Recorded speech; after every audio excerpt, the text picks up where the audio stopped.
Ahaa, Ahaa.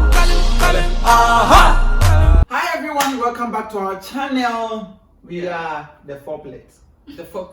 Get out of here, man. As you know, my name is Nana, and she is Eunice, and she is Sherry, and she is Giselle. Today we have a very exciting discussion to do, and then I would let Eunice roll with the question, then we keep talking. Yeah. Nana feels as if he's given, I don't know, some kind of an information role or so. Yeah. Well, The vibe- anyways, the vibe is there. All right, The okay. vibe. All right, people. So today we are talking about bank accounts. But the question is something else. We are discussing if a married couple should have one bank account, or are they supposed to have their own bank accounts, or exactly how is that supposed to happen. So we are going to listen to what our people here have to say, and then we're going to come to a conclusion. Whilst you are watching it, do not forget to put your answer to that, your thought on that, in the comment section, and we will get there to discuss later. So people, do you think a married couple should have like one bank account, or should just everybody be doing whatever they like? No, I mean, from my point of view, you should give the money to the man. No, as I said, it was two. No, I said you should give the money to the man. All money should come to the man. Why should all money go to the man? Yes, of course, but all money should come to the man. He's the head of the table. We do keep quiet. I don't want to say something wrong.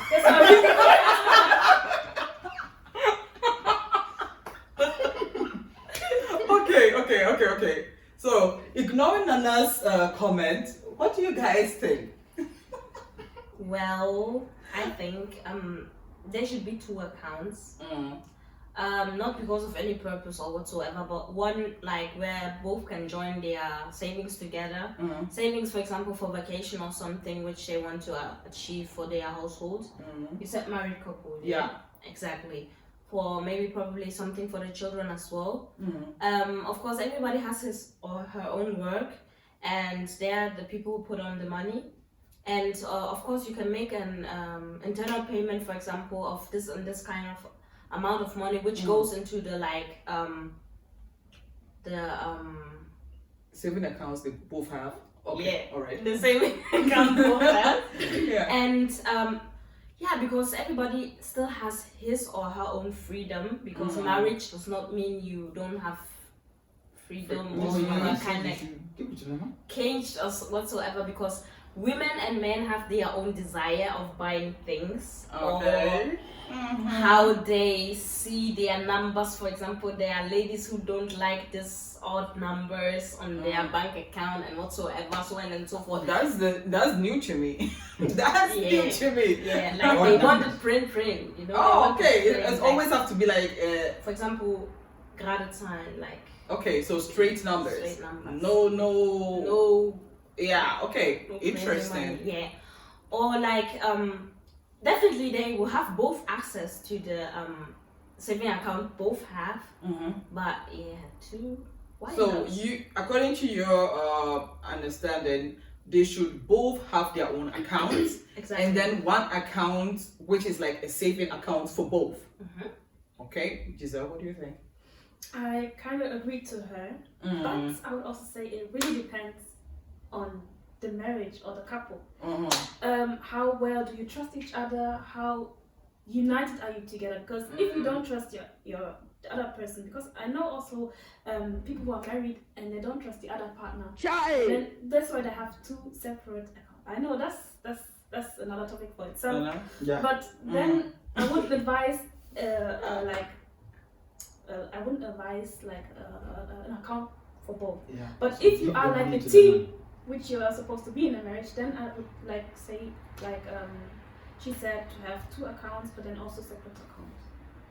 Give the money to the man. If you don't trust your partner with money, why is he your partner? What? Question That was mark. the question that was going through my mind like the whole time. To talk from Giselle's point, she's Yeah. actually right. Yeah. You know, trust is not. Trust is always a process. It's a process. It's something that you keep learning all the time. It's not one time at a go. Yeah. You know? So sometimes you can trust someone with your heart, but then you can't trust the person with your money. Okay. Yes. Why am I saying this? Because sometimes when you are dating, it's different. Yeah. Everyone is doing their own things. So you cannot share the idea, the same mentality that, oh, when we get together, this is what we want to do. Yeah. But for example, if the man is getting more like 3 times or 4 times what the lady gets at the end of the month, then he wouldn't want to spend like maybe most of his money together with the little that the lady will bring. So then it will be like a little bit of an issue. But then if you really trust the person in such a way that you know that the two of you wants to do something together, so irrespective of how much I have, I would want to put this percentage there. You should bring your percentage here. Then let's put it together and work something out. Then you are good to go. But then there are some people that no matter what you do, when he sees, like for example, I'm talking from the man's perspective, because when a man knows that a lady earns more than him, their character is different. When he earns more than the lady, you get it? Their character is different. So when you say we should keep the money together, he would try to sabotage you as if he's like kind of angry or stuff like that, and he's like, you are bossing me around and stuff like that. So some guys do have issues when the women are on top of the ladder when it comes to the money that they receive. You know? So in that way, you can have just one joint account for something that you are thinking of. Then the other monies you keep it to yourself. Because I am the type of person who wants a career woman. So a career woman should have her own money. Her own money. Everything of hers should be hers. It's not like we have things running together and like the money that she's taking, I have to look at it and I have to check every day. Hey, where did this money go, my friend? And stuff like that, you know. There are some people who are like that when you put your monies together, but you have to give her the space, respect, because women are keepers. So they are well. I mean women, not the other ones.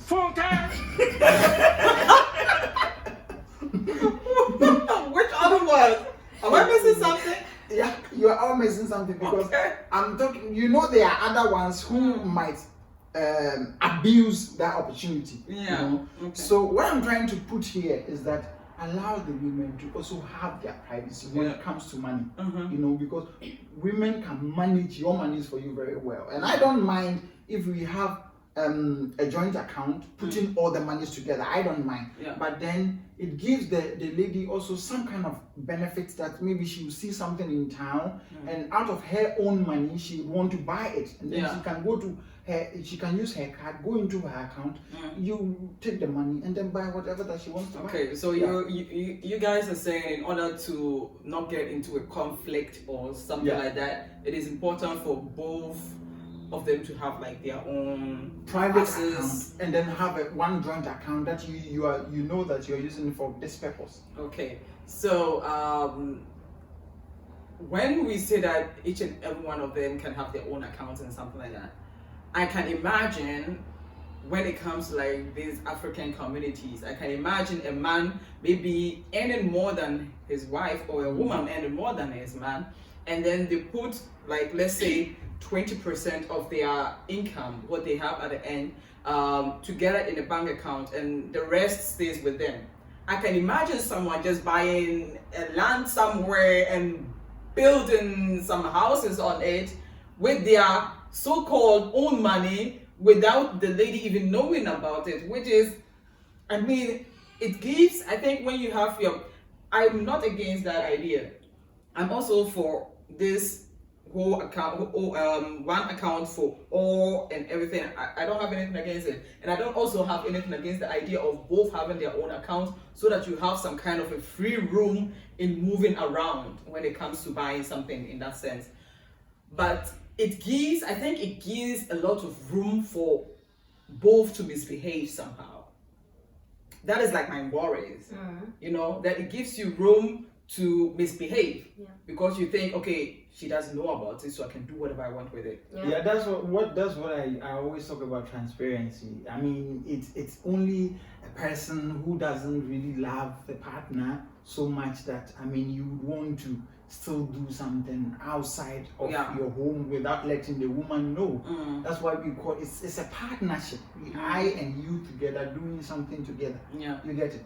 So why would I get money and do an investment elsewhere without the knowledge of my wife? When something happens to me, then what is with what I have done? That is the point. So I hear of a lot of couples doing certain things. That's what I'm saying is my worry. I hear a lot of people doing certain things, and I'm always like, okay, what if something happens? That means your family might know about it because they are those who are maybe behind it and back at home are taking care of all these things. But you, the wife, you don't know anything about it. So it gives you some kind of a disadvantage somehow. Or the lady is doing something and the man does not know. There is a lot of times that happens.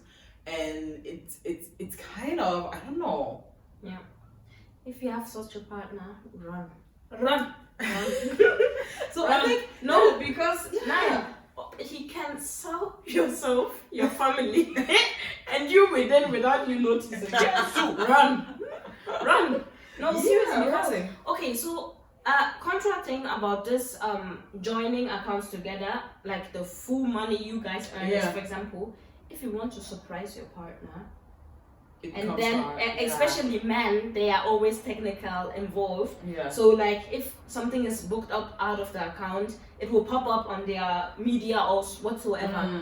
So, if you want to like surprise him with the weekend somewhere else, and it becomes hard to do. Yeah, I know, because my supervisor, for example, she is having one account with her husband, just like my parents are doing. They have like one whole account for everything. So anytime she wants to buy something like for the husband, it's always like contemplating, okay, is he going to find out? Is he going to find out? Is he going to find out? So it's like you're trying to find a way to do it without him knowing about it, you know. So yeah, I get a point, but I think we have to be, I think it all goes back to we knowing our partner well. I think that's like, it all goes back to that, because and that is where I would say that counseling before marriage is very important. Yeah. In a Christian marriage, for example, or in all kind of marriage, it's very important to have counseling before you marry, because then such surprises are not going to happen. Surprise. Because the last, I think Giselle was saying that maybe your partner is someone who likes to go into gaming. And by the time you know, all the money is spent on settings, you know, just for gambling, just like that, you know. So I think it's very important for us to know our partner, and I'm not quite sure. I'm still like here and there on that topic though. What I think as well is not even knowing the person, but also think a bit further, like what kind of potential will be, like, for example, as you said with the gaming.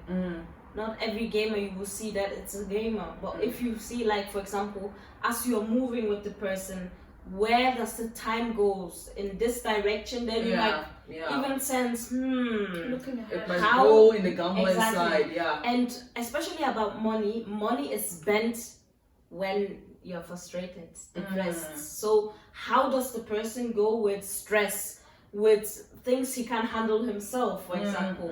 Yeah, because we know how much power money has on this earth, and that is also a thing which you should weigh, definitely.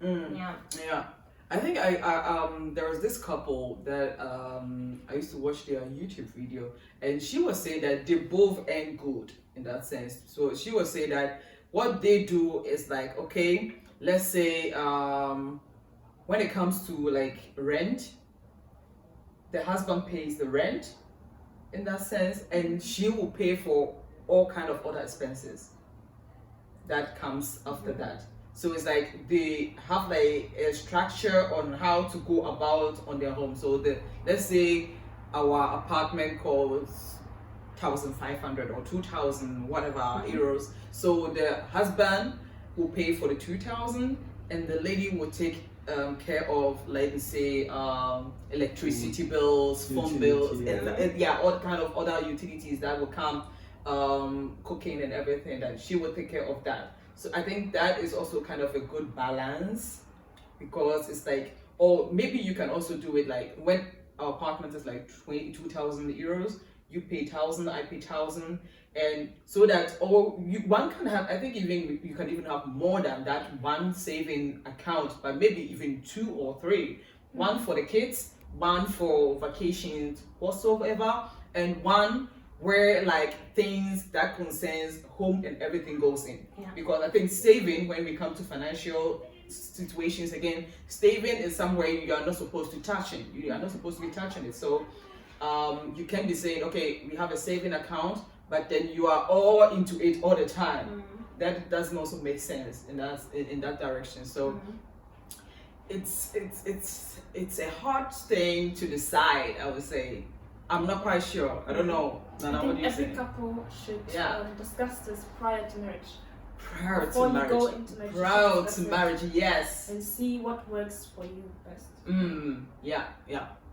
I like that idea. You know that idea? Yeah, I really like the idea. Because one thing that I have realized is that a lot of people have these challenges after the marriage. And it's just like, oh yeah, we never talked about it. Yeah, you never told me. Yeah, I didn't know that was how you were. And it brings a lot of conflict in the marriage. Yeah. It breaks trust. It breaks trust. So it is very important and very vital that you talk about it.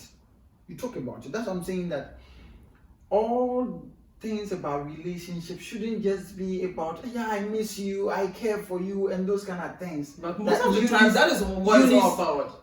What are you eating today? Yeah. People will be snapping pictures of food like crazy, you know? And it's all about that. The vital conversation never pops up. The good talks never pops up. And these are things that when you enter into marriage, you will start experiencing. Because if the man, sometimes there are some men who are not working at all. You marry them, they are not working at all. Or you marry the person, along the way, the percentage that the person is supposed to bring, it breaks off. So then what do? Yeah. That's why I was talking about you having one joint account and then the separate one, because then you focus on the fact that, okay, if his work has broken for the past 4 months, it means he does not have to rely on the little joint that we do together. Then I could still support him from my side of the money that I save privately. Yeah. But if we are putting the whole money bulk in one, it means when your job is affected, you have to go into the account to pick things. And then whatever that we planned, our goal of using that money for would not be able to succeed. Would not be able to succeed. You get that's it? true. Yeah. And you can't really tell when something will happen to someone. So it is important that in as much as you earn, for example, we recently were here, Bill Gates and the wife has been married for more than 20 years. I was surprised. All of a sudden, boom. I was really surprised. I want a divorce. So you can just imagine two people who have done this all together for years. For years. Yeah. How are you going to split it? Yeah, they do half most of the time. They do half. Yeah, but if you, why I preach about the fact of helping build your wife is that it is not all houses that the male is the head. There are some houses where the women are the head. Yeah. You are representing as the head, but actually the woman is the one feeding the house. That's true. You get it? So you have to be somebody who is well balanced in mind, not being like, yeah, I'm the man, so everything comes to you. No. You have to talk it over respectfully. Then you have to strike the differences. But all these things, why I so much like the idea of what Jesus said is the fact that in the beginning of the relationship, people do not even know how much their partners receive at the end of the month. They do not know. Yeah, so they are married. They do not know. So they are married. They are married. They do not know. Oh, so little.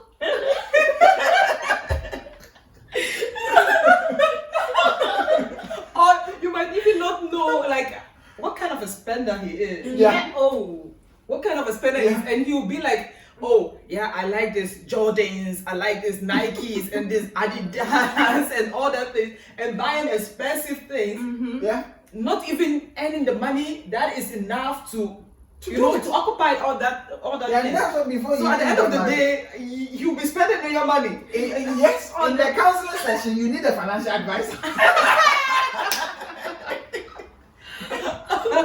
That is true. Yes. I think that is perfect. Yeah. That is actually perfect. In the Yeah. course of the relationship, when you were about getting married, you need a financial That advisor. yeah, I think that is something that we need to really integrate into all of this, because I think, like you were saying, finance is one of the main joint of breaking marriages. Yeah. Because it'd be like, no, my money, your money. Why are you spending that much? Why are you not spending this? Why are you not bringing this? And then boom. There's a funny quote that says that women say that her money is her money, but your money is It's our money. So I think I can come to that. allow the women to keep their money, and you bring your money, so we spend together.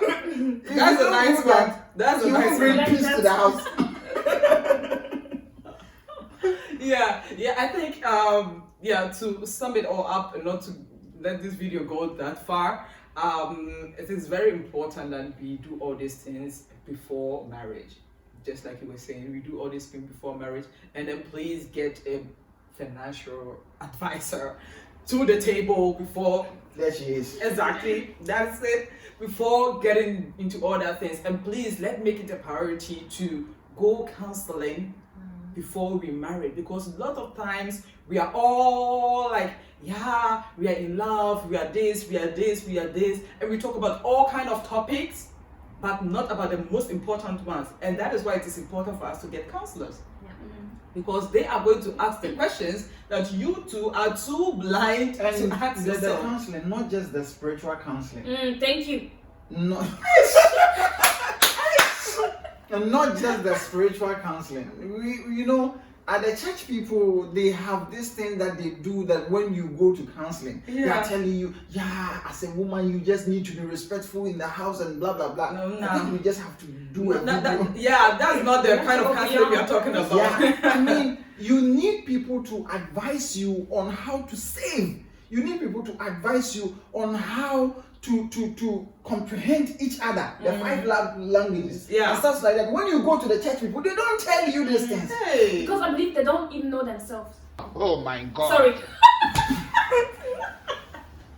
I don't want to attack anyone. You don't know now, but I'm going to tell you something. It is very true, and I will say it on top so that you won't be the victim.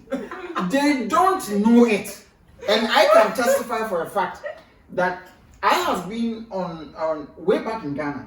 I was part of a counseling team where we go to schools and stuff like that to counsel people and stuff like that. And you can see that most of the people, when the topics are, when somebody asks a question, they don't have any idea about the question. Instead of allowing somebody who has an idea or direct you to somebody who has an idea about it to help you, they'll be like, they will use their own intuition to tell you the answer. For example, if you are looking for financial advice, I'm not a financial advisor, so how I save cannot be best for you. So you need a financial advisor. But then they'll be like, this is how I have been doing it, and it has helped me for so many years. Hey. The things that has helped you for so many years cannot help somebody for 1 year. So you direct the person to the right channel, and this is what we don't get. We don't get our church people to say, okay, go to somebody who is a psychologist to help you deal and with this expect issue. in that direction, in that topic. They make themselves experts. In everything. Meanwhile, they have issues themselves. Yeah, of course. So end the video. we are ending the video. We are ending the video. Yeah, guys. So let us know your thoughts down there in the comments, because this one is a crazy topic. And if you are married and you are doing it otherwise, please let us know, because we all want to learn from this. It is very important. Let's get the counseling from experts, please, experts, not some so-called No, that's not where we want to get to, because at the end you're going to do it the same as someone is doing it and it's not going to work for you. So let's get expert counselors to our table before we invite any, I don't know, whatever friends that we think they know more. They do not. They do not. When that person is no expert, he's not going to help you in any kind of way. So let's know your thought on that in the comment section. Like I already said, married couple, one account, two different accounts, or a saving account. Exactly how do you see it? So Bring the money to the man. bring the money. Nana is still saying we should bring the money to him so that he will save it for us. I don't know. So guys, thank you all for sticking around for so long, and then we will see you again same time next week. Bye bye.